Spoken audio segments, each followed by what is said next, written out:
मित्रों, क्या आप जानते हैं मृत्यु के समय होने वाले लक्षण और पीड़ा कैसी होती है तथा मृत्यु के बाद जीवात्मा कहाँ जाती है। गरुड़ पुराण में कहा गया है, मनुष्यों को उनके कर्मों के अनुसार सजाएं मिलती है। अर्थात जब जीवात्मा अपने कर्म भोग के कारण अपने शरीर का परित्याग करती है, उस समय क्या घटित होता है, यह सब हम आपको इस प्रस्तुति में बताएंगे। स्वागत है मित्रों आपका हमारे चैनल इपिक वाणी में।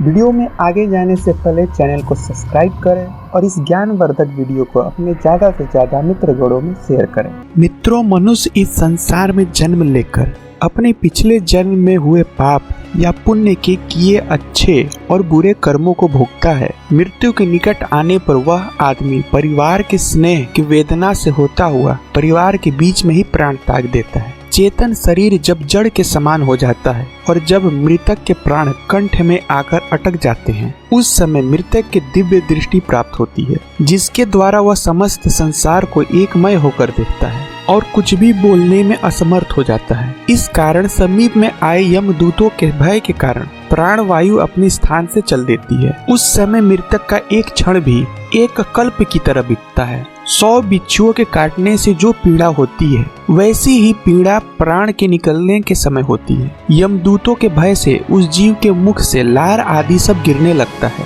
पापी मनुष्य के प्राण गुदा मार्ग से और पुण्यात्मा व्यक्तियों के प्राण मुख मार्ग से निकलता है। प्राण निकलते समय प्राणियों को यमदूत मिलते हैं, जो मुख से लाल नेत्र वाले बड़े बड़े दांत और कटार लिए खड़े रहते हैं। उन दूतों को देखकर मृतक भय से मल मूत्र का त्याग करने लगता है और हाय हाय करते हुए वह जीव शरीर से निकलकर अंगूठे मात्र शरीर को धारण करता है और वह मोहवश अपने घर और परिजनों को देखता है। उसके बाद यमदूत उस अंगूठे के समान प्राण के गले में रस्सी बांधकर यमलोक की तरफ ले जाते हैं। जैसे अपराधी को सैनिक बांधकर राजा के समीप लेकर जाते हैं, उसी प्रकार प्राण को यमदूत बांधकर यमलोक के रास्ते लेकर जाते हैं।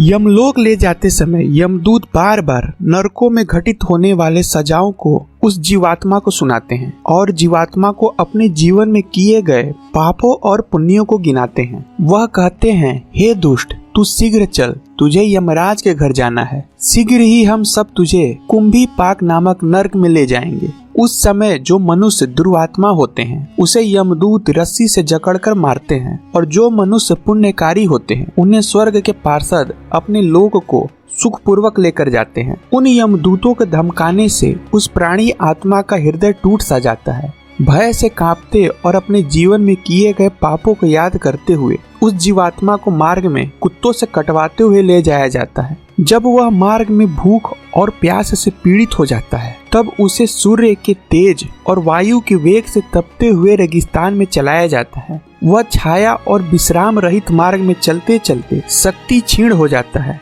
तब उस जीवात्मा को कोड़ों से मारकर यमदूत घसीटते हुए यमलोक को लेकर जाते हैं। ऐसे कठिन मार्ग पर जीवात्मा चलते हुए बार बार मूर्छा खाकर गिरता है और उठता रहता है, परंतु यमदूत उन जीवात्मा पर दया नहीं करते। इस प्रकार उस जीवात्मा को अंधकारमय रास्तों से यमलोक लेकर जाया जाता है और यमदूत रास्तों में नरक में दिए जाने वाले यातनाओं को दिखाते हैं। यमलोक में पहुंचकर वह जीव यमराज के दर्शन करता है तथा घोर नरकों की यातनाओं को देखकर वह आत्मा यमराज से क्षमा याचना मांगने लगता है। उसके बाद वह आत्मा यमराज की आज्ञा से किए गए अपने जीवन में पाप और पुण्य के मुताबिक स्वर्ग और नरक में अपने कर्मों को भोगता है। फिर उसके बाद पुनः पृथ्वी पर जन्म लेने चला जाता है।